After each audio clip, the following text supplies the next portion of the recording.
maasantiin BBC hortaniga gabal xawan jooga gobolka Gedo waxaan ka hadlay ribay xaalada aan ka baqay inay dadka deegaanka nabadgelyo xumo iyo kala qaybsanaan iyo midnimadoodu baabiyaan shabaabkana dib u qabsado oo qasab faragelin oo ay ka wada dawladda federaalka iyo xogo kale kaashanayso bal inaan dadka kaga digo caqabadaha iyo dhibaatooyinka ku wajahan waxa ay keeni karaan iyo talada aan siin lahaa inaan u mariyo BBC-da marka taamal is oran karaa deegaankii laga soo doortay ee aad ka soo jeeday ayaa tagi laadahay dadkiina aad hor fariisan weysay oo idaacadda inaad ka hashadarta maya taama deegaankan in laga soo doortay waa joogaa waana kormeer baan ku ahay aniga wasiiraan hogaaminay waayadanba gobolka meelaha dhimanna waanu tegaynaa laakiin haddii dadkaanu matelna ma aha dadka unaan ishor fariisan karnee dadka miyiga magaalaba waa ku nool yihiin gudo iyo dibadba waa joogaan meel walba ay ku nool yihiin marka waxa un gaarsiin karo loo adeegsan karo waa saxaafadda weeye marka taa weeye ma aha intaan is arki karna waa is aragnay laakiin warka rasmiga oo aan hayno waxaa weeyaan inaad magaalada Mandheera joogtid oo halkaas aad ku xayiran tahay oo aad u socotay degmooyinkan waqooyiga Gedo mudaharaad lagaala hor yimid oo tala gacanta ay ka baxday ma taa ka gudbisanta xaga yar runtii caqabad weyn jirta deegaanka ka jirta oo aan kaga baqnay inay dhibaato dhaliso midaasna ma aha mid dadka deegaanka anaga ay naga hor imaansan yihiin dadka deegaanka shalay ma ayna dhalan laba wiil ka hore waad fiirinaysaa taageeradooda iyo hamigooda iyo systemkooda u difaacanayeen waxa maanta ku cusub waa faragelin banaanka kaga timid oo ayagana afduub ku samaynayso annagana dhibaato nagu keenayso taa ayaan annaga waxaanu samaynaynaa xeeladihii looga gudbi lahaa marka aniga messajkaan raba inaan gudbiyo waxaa weeyaan dadkaanu waa dad walaalaha midaysan wada degan hal maamul leh horumar leh ammaan leh wasiirka amniga ayaa si khalada loo afduubay kadibna annaga waxaanu ka fikirayna waxay ahayd in wasiirka ciddii afduubtay sida looga soo sii dayn lahaa aanu maaragtay ka wada hadalno wax walbana base looga dhigo madaxweynaha Jubbaland dhawaan wuxuu sheegay in waxa gada ka socda aan laga aamusi karin adigana haatan waxaad leedahay dadkii baan fariin hawada u marinayaa marka maxay tahay tallaabada aad qaadaysaan ma weerar baad qaadaysaan oo xoog baad ku soo ceshinaysaan degmooyinkan in ka go'ay maya horta ma jirto anaga degmooyin naga go'ay iyo dad naga go'ay midna ma jirto warxumo tashiilka iyo baraha bulshada oo aan oran karno sanadahan waa sanadihii ugu badnaa been la dhiirigeliyo dhaqaalo lagu bixiyo dawladda maxamed cabdullaahi farmaajo lagu soo xasuusan doono deegaankaad ka soo jeedaa tagi laadahay oo beled xaawo iyo luuq iyo doolow baad tagi laadahay dhegeyso luuq iyo doolow iyo bulaxa aniga waa joogaa waana tegayaaye waxaan ka hadlayna waxaa weeyaan faragelinta muqdisho ka socoto oo xoogaga shisheeya dhabarka ka soo taabanayso dadkan inaan kaga digno ay si midaysan uga hortagaan midnimadoodina aan la baabinin maantana aan qoloqolo loo celinin. dhowr jeer waxaad ku celcelisay in faragelin lagu hayo degmooyinkaas aan haatan sheegaynay, laakiin ciidamadii waxay ku biireen dowladda luuq, doolow iyo beled xaawo,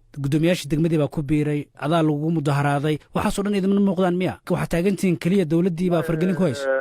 cagayar horta annaga shacab lagu mudaharaaday ma jiro. horta soomaaliya waa hal dawlad oo federaal, in dadka la khaldo lama rabo. annagana dawlad kale ma nihin, halkaa dawladdaan wadanahay. xeer baa jira, ninka xoogga dalka noqonayo oo ciidamada xoogga dalka soomaaliyeed ka mid noqonayo deegaan kasta ha joogo. kismaayuu nala joogaa, dhoobley buu nala joogaa, baardheer buu joogaa, garbaari buu joogaa, buurri buu joogaa, dalxa buu joogi karaa, luuq buu joogi karaa, doolo buu joogi karaa. waa nin iyo khiyaarkiis ninka xoogga dalka soomaaliyeed noqonayo. cidda xoogga dalka soomaaliyeed deegaankan ka qorayso oo ku dhiirigelinaysana waa ku ammaanayna, waana soo dhaweynayna. maamulada waxaa weeyaan waa stateka yaa iskale, waa nidaam dastuuri ah. hal warqad iyo hal qof oo u riboor garayn kara wasaaradda arrimaha gudaha federaalka. hadday dhacdana waa soomaaliya oo federaalka ka noqotay oo u noqotay dawlad dhexe u noqotay, taana soomaaliya ma ayna qaadan. maamulkii shalay idinla shaqaynayay ee aad ogoleedeen hadday ra'yigiinii diideen oo inka tageen, ma xoog baad rabtaan inaad wax ku qabataan? maamulka shalay annaga mandate-ka siinay uu nagula shaqaynayey, maantana qofka ka taga federaalku shaqo ka doolanaya, mid kalean mandate siinayna deegaanka u shaqeeya. waana sharciga iyo dastuurka dalka u degsan weeye. taas ma aha wax xoog iyo midna ma ahana, waa nidaam iyo sharci degsan oo la raacayo.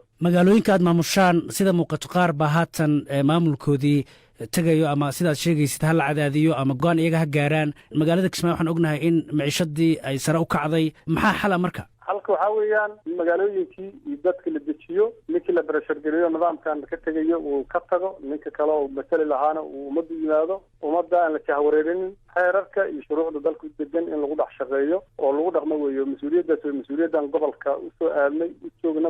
magacayga waxaa la lahaa cabdi maxamed maadey, waxaan joognaa eelboorka luuq. adiga waxa mataqaanayd hadda oo mataqaanayd amniga guud oo degmada luuq oo mataqaanayd dhibaato keenay ma jirto. wixii mataqaanayd xaaladaha amniga waa sidii hore u ahayd waay. xaaladaha eelboorka waa wax walbo mataqaanayd diyaariyooyinka oo kuwa mataqaanayd ganacsiga iyo kuwa UN-ka wax walbo mataqaanayd sidii hore ay u soo degayeen. waxa oo mataqaanayd oo xaalad cilad ay ku yimaadeen ma jirto. wax walbana mataqaanayd say iyada hore u ahayd bay haddana u ahaanaysaa. waxa isbeddelna ma jiro. ciidanka imaadina waa ciidankii mataqaanayd oo hore u joogi le waaye. waxa hadda kaleeto ciidan kaleeto meel kaleeto naga soo gaaray ma lahan. waxaan leenahay dee walaalyaheena mar labaad iyo mar saddexaadba oo u mahadcelinayaa. waxaan u sheegaynaa inuu garoonka diyaaradda amnigeedu uu sugan yahay oo dadka garoonkan kasoo degaysa u soo baahanta ay kasoo degi karta wax cillad oo wax cillad jirtan aysan jirin. wabillahi tawfiiq. nahay odayaasha dhaqanka ee deegaanka degmada luuq, waana ciidamada qaranka Soomaaliyeed ee dawladda federaalka ah. amniga ayayna sugayaan si buuxda maadaama ay ahaayeen macnaha daraawishta Jubbaland, haddana ay noqdeen ciidamada qaranka Soomaaliya. annaguna gacmo furan baan kusoo dhaweynay. wax walbana sidoodii ayay iska ahaanayaan. wax dhibaato iyo problem oo ka jirayana ma jirto. cid kasta oo ama haddii ay tahay caalamka hay-adaha ama macnaha maxaan ku yidhahdaa dawladda federaalka ama haddii macnaha maxaan ku yidhahdaa dhaqanka, dhammaan dadka Soomaaliyeed open buu u yahay inay ka soo degaan garoonka. waana soo dhaweynaynaa, gacmo furan baanu ku soo dhaweynaynaa. annaga oo macnaha maxaan ku yidhahdaa kaashanayna ciidamada amisom.